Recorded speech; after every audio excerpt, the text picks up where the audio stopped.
What's up, community? Welcome to the No Bull Podcast. I'm your host, Brianna Bull, and I am bringing you everything basketball.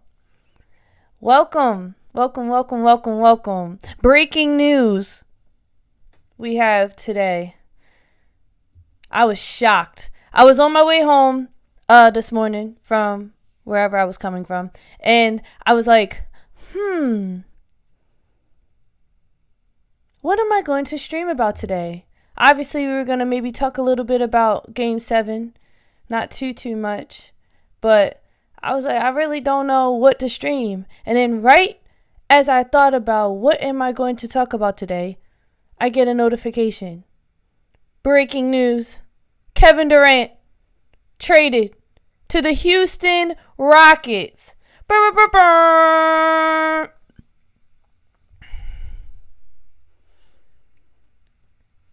Listen, what have I said from the beginning? If you know bull, you know ball. Why do I say that? Because a couple streams ago, we were talking about the infamous Kevin Durant. And I said, what'd I say? I said, Kevin Durant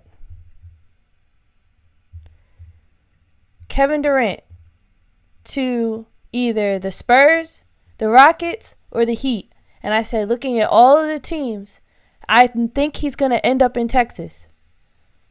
And then out of the two teams, I think he's going to go to the Rockets. I would hope he goes to the Rockets. That's what I said. And I said, I hope they keep Fred VanVleet, which looks like we'll find out come June 30th if he re-signs or whatever, because he's still a free agent. And this trade that happened or occurred just now today is Kevin Durant to the Rockets, and the Suns will receive Jalen Green, Dylan Brooks, and a 10th round draft pick.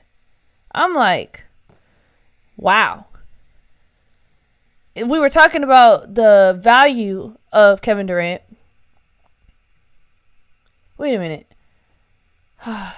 Are you not able to see me? Hold on.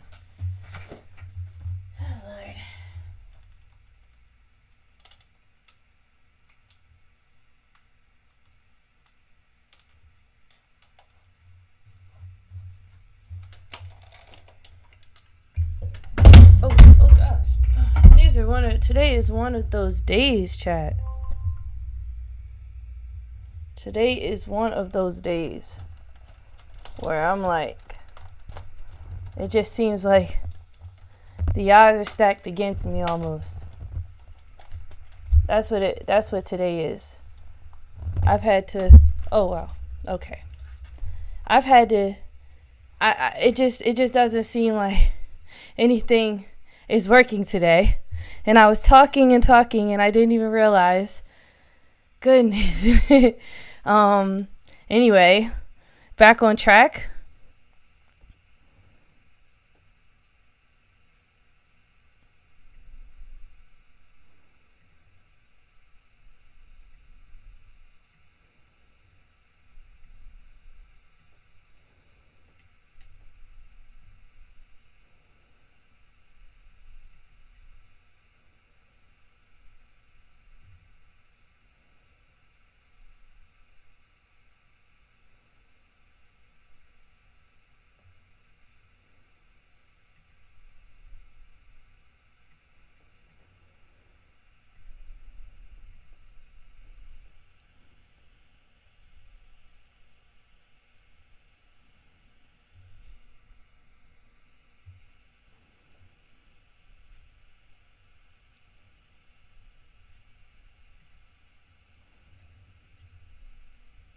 Apologies for the delay, folks.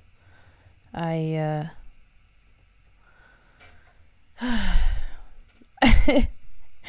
just when I thought I was ready, you feel me, like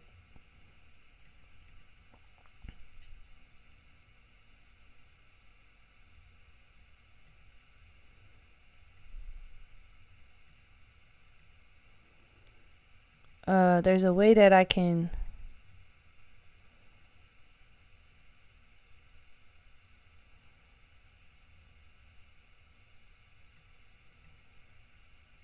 There we go. Okay. Goodness gracious. So yeah, Kevin Durant to the Houston Rockets.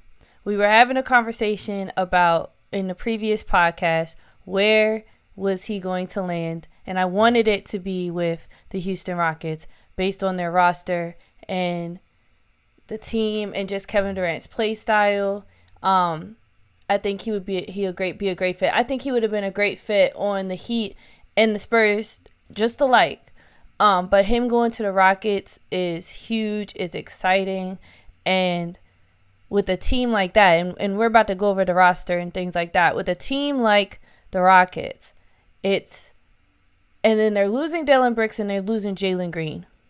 I want to talk about that too, because Jalen Green was obviously one of their top scorers for their team, and we got a scoring champion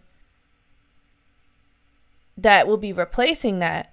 But also Kevin Durant is 36, 37, and it's not that I don't see him slowing down. I mean, that not that he's not producing well, it's just he gets hurt, and defensively I'm looking forward to seeing what he's going to bring to this team.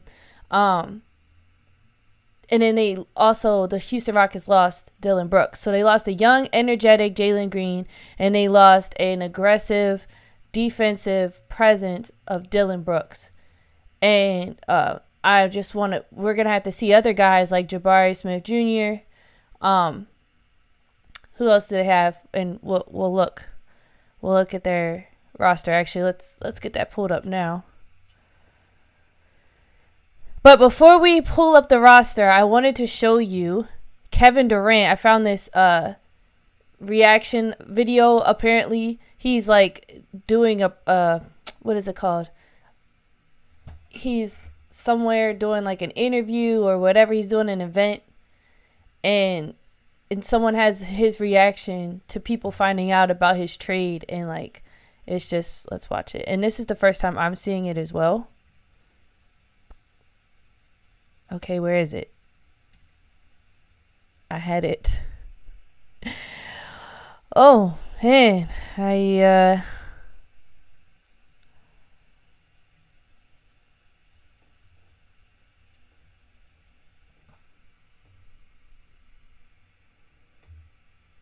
we go. Okay.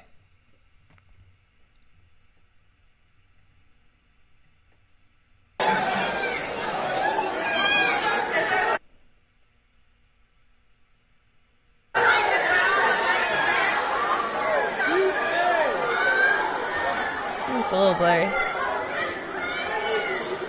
Hold on. There we go. Look at his face. Look at his face. He's excited. What'd you say? You just got traded! Seems like there is a news report that has just taken place about Katie's destination. I believe that Katie has been traded to the Houston Rockets.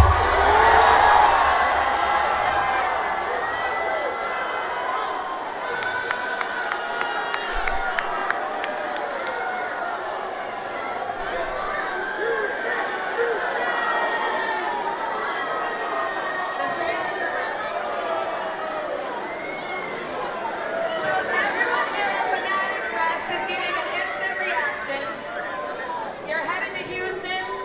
How does that sound? Look at his face.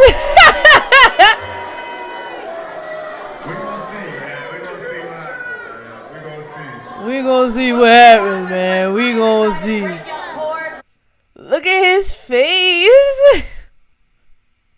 We gonna see, man. We gonna see. Great coach. I think Katie would be a great fit there. A lot going on right now.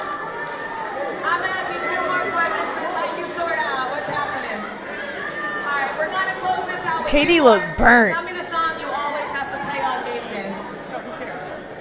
Someone said in the crowd, it's because she said, tell us a song you always want to play on game day. Someone in the crowd said, yeah, who cares? want to hear what he has to say about this trade. Like, come on, KD. What song do you like to play in your Houston Rocket locker room? What song you gonna play? What's the first song you gonna play? Raining in Houston. That's what I'm playing by Drake. Raining in Houston by Drake is the song. KD. Wow. Wow. Something in Houston by Drake. Drake.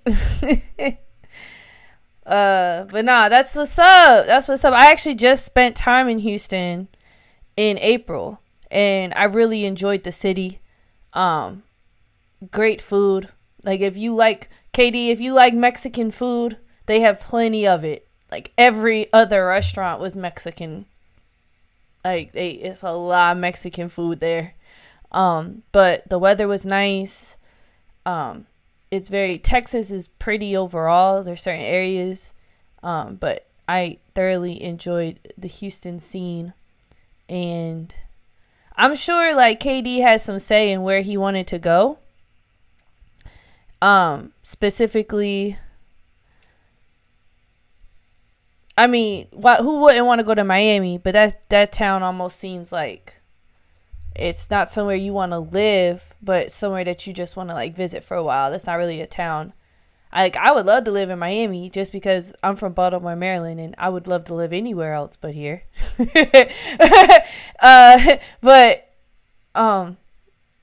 And then San Antonio or Houston. You feel what I'm saying? And yeah, I'm excited. Let's finish out this video, and then we'll get into the roster of Rockets and what it might look like for them with KD come in.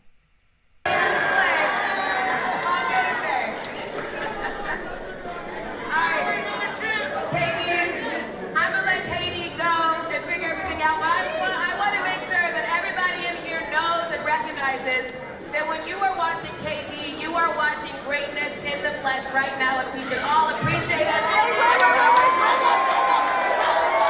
Okay, I didn't know the rest of it was just about being on his Nutter Butters. All right. Kevin Durant, man. Kevin Durant to the Rockets. Okay. Let's get into the Rockets. We've done this again. I think it was in episode or my third ever live stream. So go check that out. But we talked about their roster. I even said Dylan Brooks would look good on the Suns. So I actually want to find where I said that. Because if you know bull, you know ball. All right. So from the beginning, they have Jeff Green, which he's a veteran. Just like KD, drafted in 2007. Born in 1986. Sheesh. He's 38. Because I was born in 96. Man is 38 years old. He has really white teeth. My goodness. Sorry. It's unrelated. Totally unrelated. Yeah, but you got Jeff Green, which I always enjoy watching KD play with veteran guards because, I mean, he's coming from this really young team. The Suns don't really got too many old heads on their team. So seeing him with someone seasoned like Jeff. And then Steven Adams. What did I say? I said in the previous stream that Steven Adams just got re-signed for a year. KD reunited with Steven Adams. I said that would be so fun. And then when you look at the draft order, you saw that there in the 10th pick there was a trade with the Rockets and the Suns. I said this. That was like one of the hints. I feel like he was gonna go to the Rockets. And Steven Adams, him getting re-signed. See, like if you really look at all the different aspects of the NBA, you'll start to maybe gather what could possibly happen. But yeah, him and Steven Adams reuniting? Wow. Fred VanVleet. I'm hoping he stays with this team. Dylan Brooks, he's out of there. Oh, we were born in the same year. What's up, D Brooks?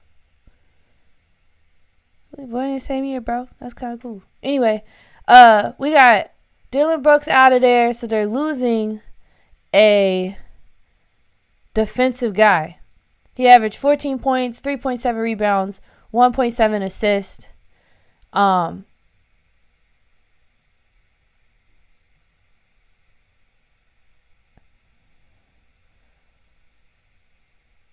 For steals, he's not really even averaging that many steals. He's only shooting 42% from the field goal.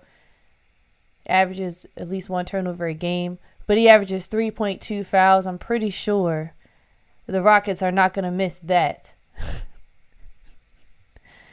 But he's for sure going to be useful for the Suns. I think Dylan Brooks is a useful person in general. Like, he's not somebody who isn't. He spent all this time on the Grizzlies, and now he only spent 2 years with the Rockets, and now he's going to go to the Suns. Who knows how long he'll stay there, but he's useful. And even over his career, you could see his points. You could see how they fluctuate based on what the team needs. He had his best scoring year with the Grizzlies. But, the Rockets didn't need him to score. Obviously, him being a starter, averaging 14 points is solid. But scoring isn't really an issue for the Rockets. Aaron Holiday, we could, not much really to say about him either. Jock Landale, not too much to say. Now, Jalen Green, averaging 21 points.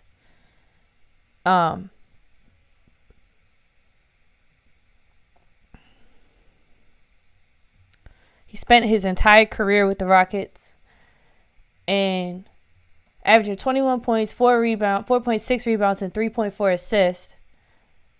And just looking at all his time, he's been he's a scorer. Him playing, and I don't know what the team dynamic of the Suns is going to be.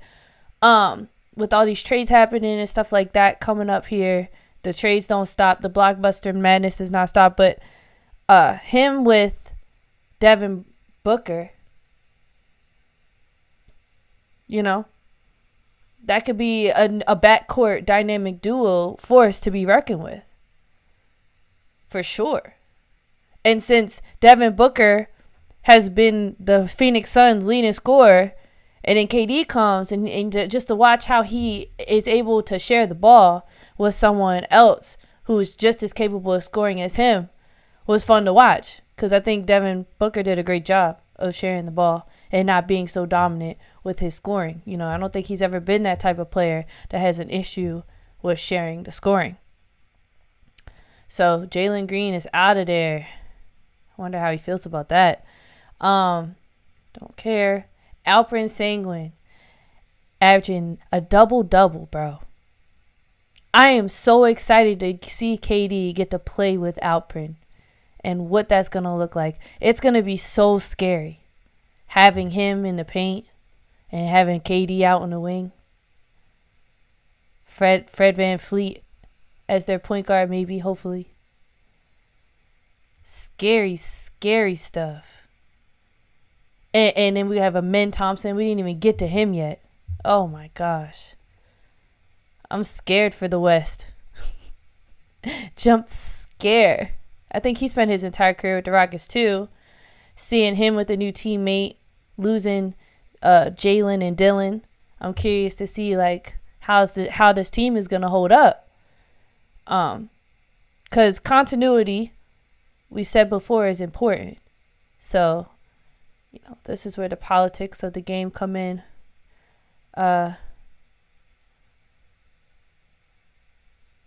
I'm always impressed with Alperen, his ability to stay healthy. Look at this. 76, 63, 75, 72 out of 82. I'm thoroughly impressed with his longevity and his ability to stay solid. This is exciting. Jabari Smith Jr. What I love about Jabari, 12.7 rebounds. He's long. The Rockets are going to be a huge team, lengthwise. I just spit. So sorry. Because we didn't even get to Tari Eason. He's a long guy too. Like we got they have a solid looking team, bro. Solid. Really solid, man. Tari, 12 points, 6.4 rebounds. So you got guards, forwards with the ability to rebound the ball at this type of capacity. How many rebounds does Fred average? 3.7? I mean, it's not the top of the point guards, but he doesn't need to rebound. You feel me? The top point guards like Tyrese Halliburton, he's averaging 6 on rebounds. Like all the top point guards in the league are averaging like 6 rebounds.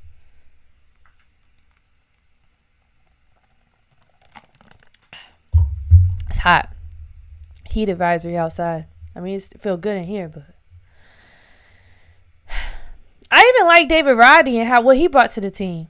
He's like a random guy. Really random, but he bring energy.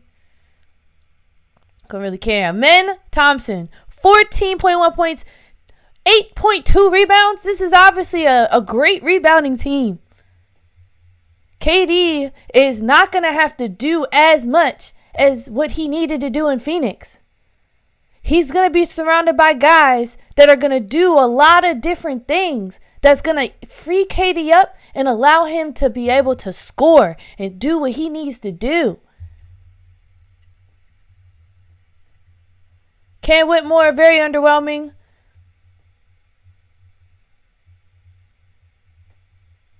Sometimes he cool. I'm not saying he not good, but sometimes I'm like, you know. So I was just looking at stuff. Reed Shepherd, that's their shooter.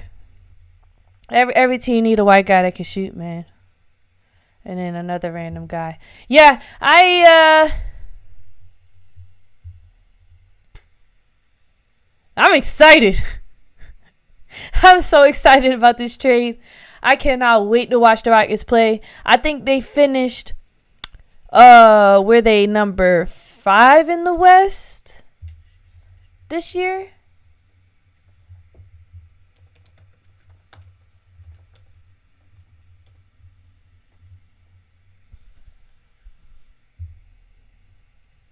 No, that was the Clippers. Number 6 in the West? Let's see. It's loading. They finished number 2. They finished number 2 in the West this year. Number 2, bro. They went 52-30. Goodness.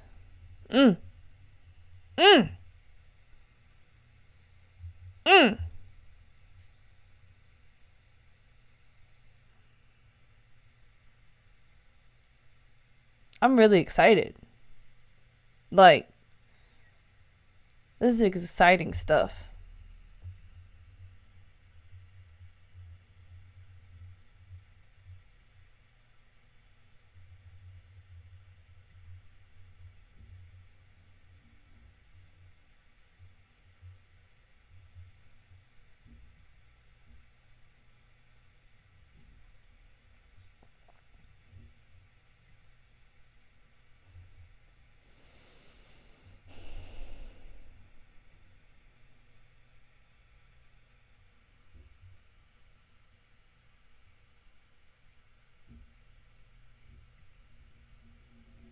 Kevin Durant, 15-time NBA All-Star, Kevin Durant is heading to the Houston Rockets in a blockbuster trade. The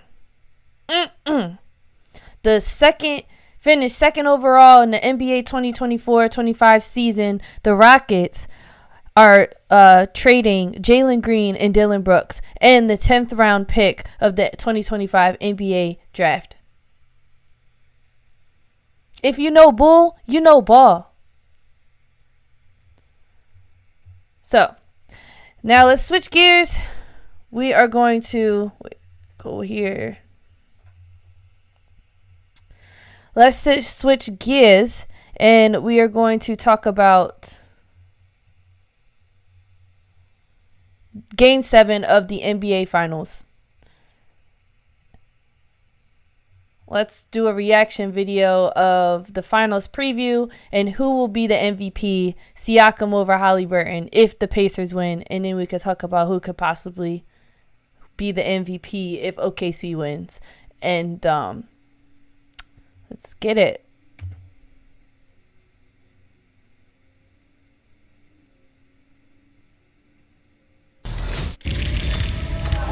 Hours in, the hard work for this. For all the people that have won one, it's the greatest accomplishment, and you never can take that away. The trophy represents number one. That's what it's about.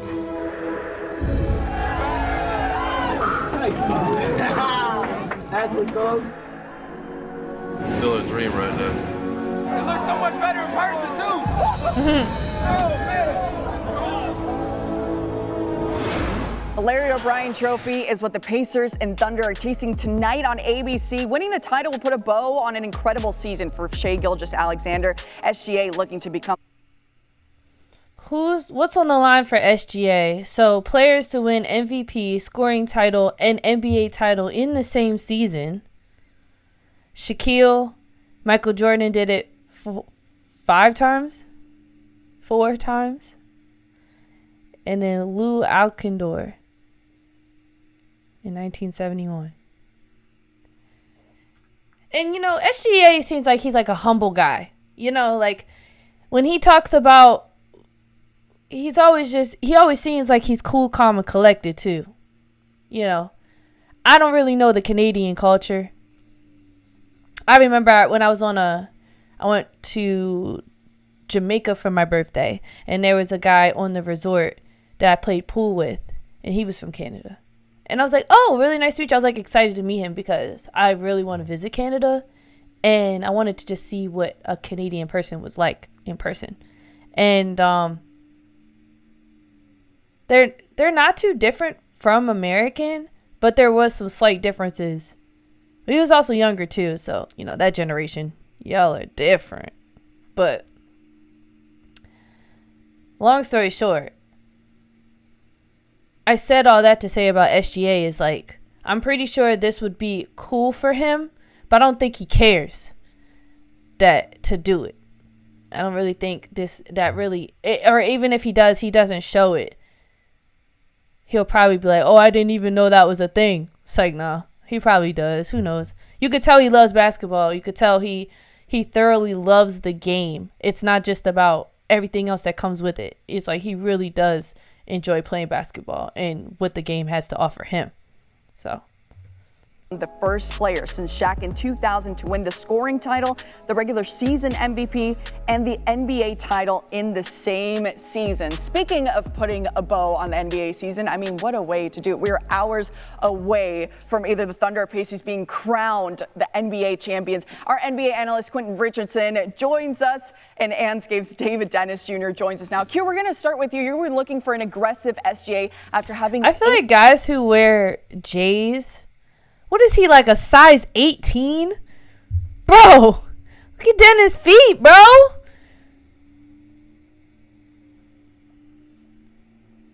They look huge.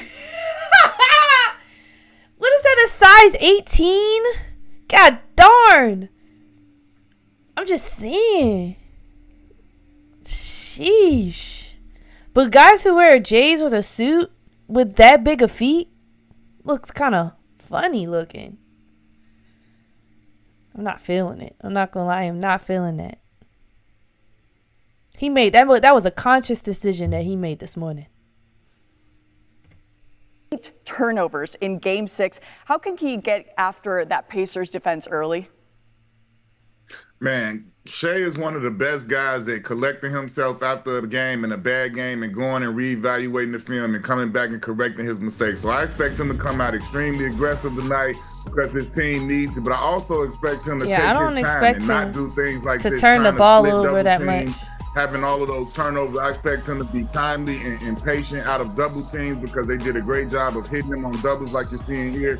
But I expect that he went and looked at that film, and he's going to come back a much better player. I expect Shea to have 30 to 40 points tonight, and he's going to be a major impact on that game. Q, I'm with you, especially when you talk about how he has to come out the gate early, because we're in a unique situation in terms of pressure that this OKC team is facing. We're not just talking about a team that's looking at one of the big upsets in NBA history, expected to win this series, but in the arena.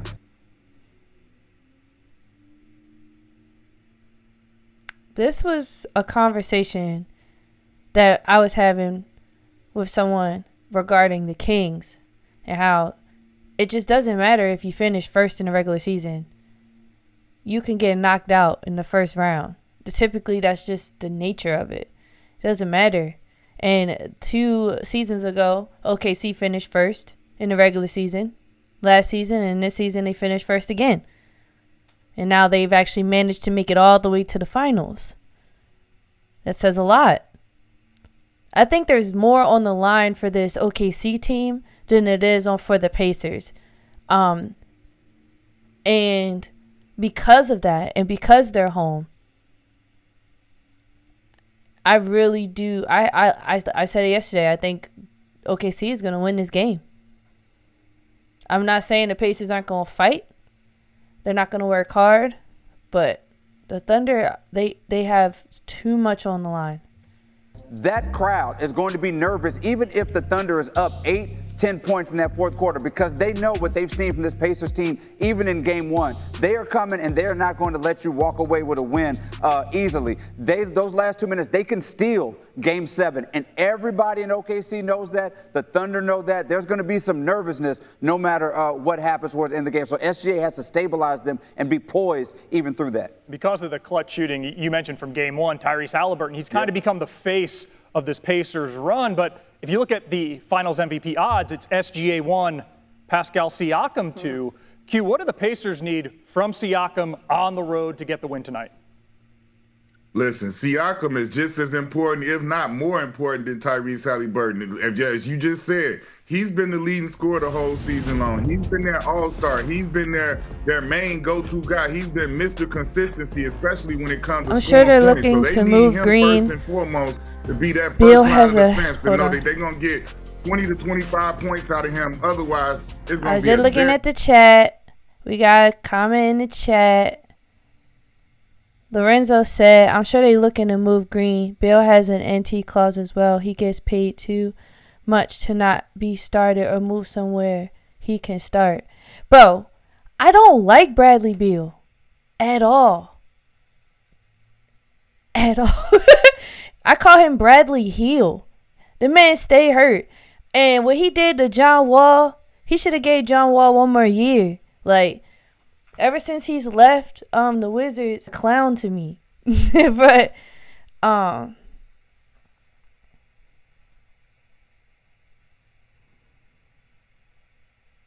Bill start. I mean, I don't, and I see what you're saying. If they do both end up staying, though, they'll both start. Definitely. I mean, no, that would be a small way to start, though. They would have to make up for it in the 4 and the 5 position. But you're right. Like, Bill is going to have to get up out of there because ain't no way he going to come off the bench. He don't strike me as that type of guy. Jalen Green coming off the bench for the Phoenix Suns, who went number 11 in the regular season. Yeah, right. Yeah, right. Okay, let's get back to it.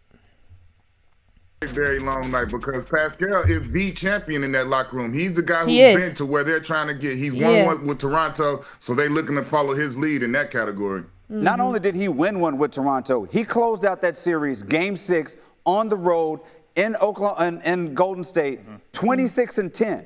That's what he did. Tied for the leading scorer in that series, in that game. He can do that tonight, and that's what they're going to need because he is the veteran. He has got to be the guy that's got to quiet that team down when that crowd is going crazy, and he's got to do it on both sides. He's got to defend J-Dub. I liked what I saw with him on defense in Game 6, and he's got to be aggressive when SGA is on him, which they've been doing a lot in this series. When SGA's on him, hold on.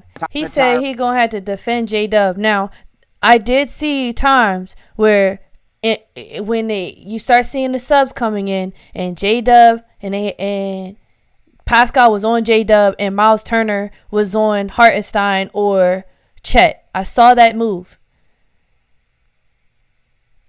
I do not like Pascal Siakam's on-ball defense, and the way that Jalen Williams goes downhill, I feel like OKC can capitalize on that a little bit more. If they're gonna, if at any point Pascal finds himself on J-Dub again, I want to see that adjustment made by OKC. But I hope that doesn't happen. I think Siakam just needs to stick to guarding Chet Holmgren. But in the event Chet's not in, and he has to stick J-Dubs. Good luck to that man. Try to get him in foul trouble. This could be the game. J-Dub won his get back. He may still Finals MVP. He won his get back. Anybody else in that court? Yeah, he's been really popping up. Pascal Siakam on OKC. Jalen Williams also an MVP Finals favorite, as we've seen. But Game 7, it's now or never. Quick predictions. We're going to put you guys against the wall here, as we love to do. How will Game 7 be remembered, Q? First, we offer overnight boarding. Your pet will stay overnight in your sitter's home and not only be treated like part of the... Sorry for those commercials, y'all. You know what?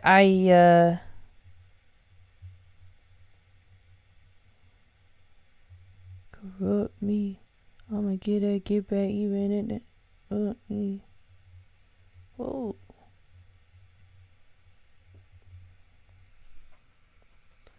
Oh, my bad. We can skip this ad. I'm tripping.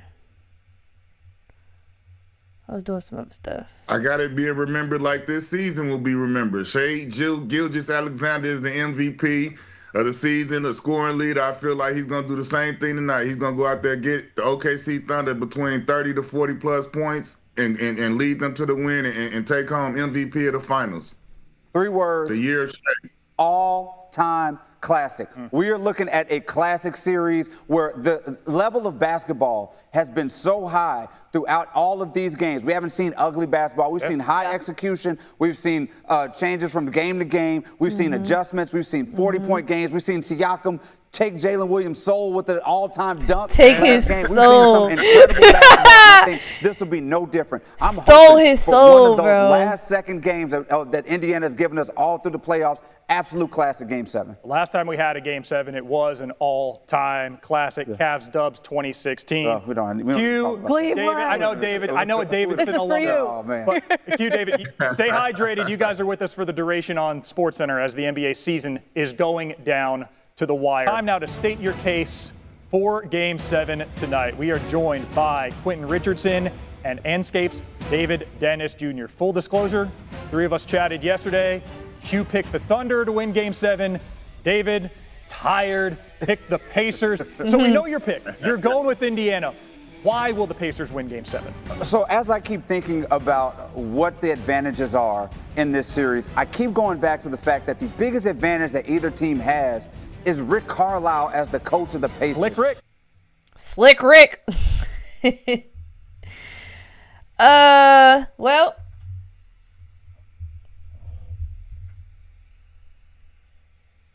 it's always advantageous to have an NBA championship coach under your belt. And Rick Carlisle winning the chip with the Mavericks versus LeBron at the time.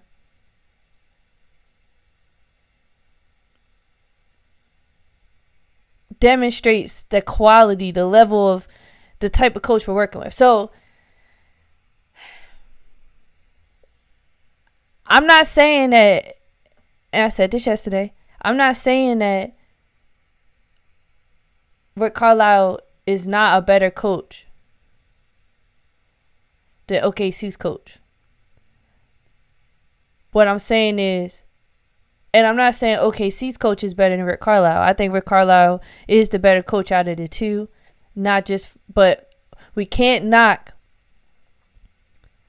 the OKC coach won Coach of the Year, and they know he knows how to win. We've seen it 2 seasons in a row. That man knows how to win. and he's making adjustments.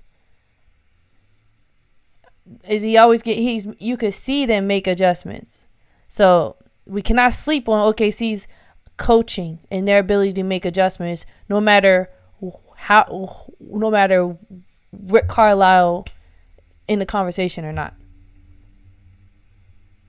He is coaching a master class right now, and he's dialing up everything he needs for these teams. When you look at the fact that they're in Game 6, what they did, they shortened the court and made that offense more difficult for the Pacers. What they did to make SGA tired in Game 3, the different ways that they are having the double teams for SGA, the way they're forcing turnovers, the fact that Games 3, Games 4, and Game 6, for the most part in those games, the Pacers have been the better team. They let 4 slip away, but they've been playing better for most of those games. Carlisle has the ability to dial something up in a one-game situation, Nasty, bro. whether he goes to the zone Filthy. for a little bit, whether he does a few more of those traps, those schemes that I think can get them over the hump. Dagnall is just does not have the experience that Carlisle has. Carlisle, I think, is the X factor here that can help the Pacers get over this hump. Yeah, no question. OKC's got to be feeling more pressure. Indiana has the momentum. Yeah. But Q, your pick, the Thunder, they have home court advantage in all time in NBA Finals Game 7s. Home teams are 15-4. Q, we know you like the Thunder. Why do you?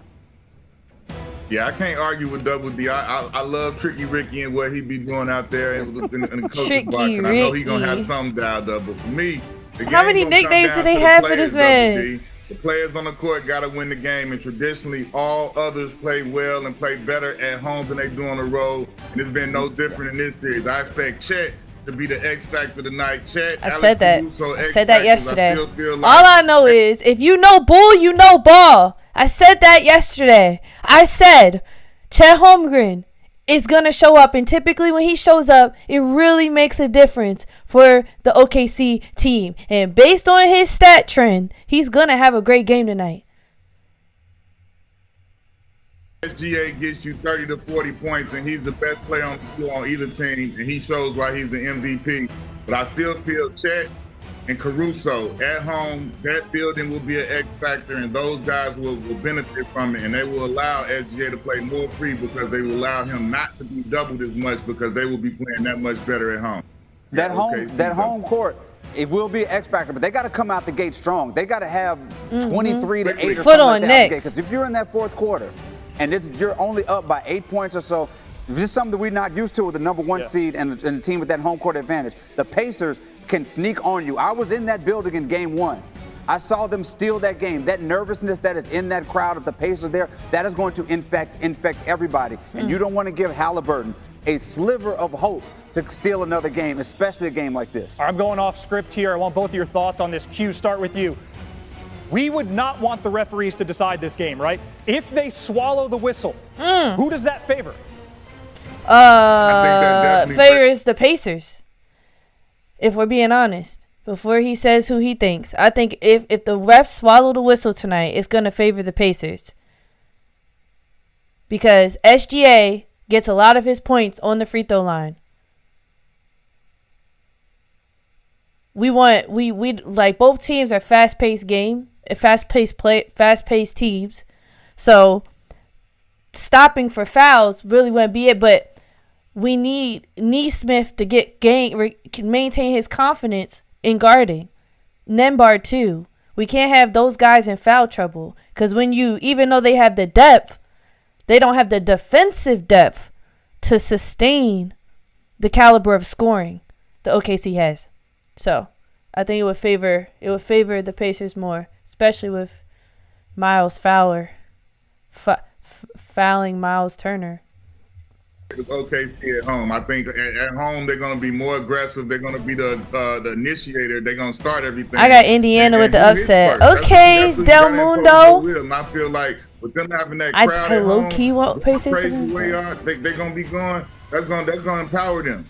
Yeah, if the refs are swallowing that whistle, that allows them to be more physical with Halliburton. That allows Dort, Caruso to do their thing, force those turnovers. That definitely would favor OKC.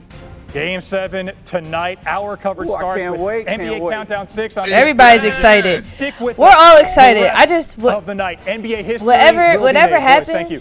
Yes, sir. Whatever happens. tonight, whether it's a blowout. Whether whoever team wins, I just please, y'all, don't let it be a blowout, bro. We in over a decade we have not had a game 7. We really want a game 7 today. All right, we waited 10 years for this. Let's make it amazing. Everybody on the edge of their seat. People watching the game, getting excited, and they don't even know basketball. That's how good we need this game to be. Everybody's excited. I'm excited. You excited? That was pretty much all I had today. Talking a little bit about Game 7, the Kevin Durant trade. Yeah, I didn't have anything else on the agenda today. But 8 o'clock Eastern time tonight, Game 7. I appreciate y'all commenting. You two are literally like, I'm so new to this streaming space. You two are like the first people to ever comment, so you'll forever be solidified in my heart. I appreciate you very much. And let's go. Enjoy the game, and I'll see you back here tomorrow. Remember, if you know bull, you know ball.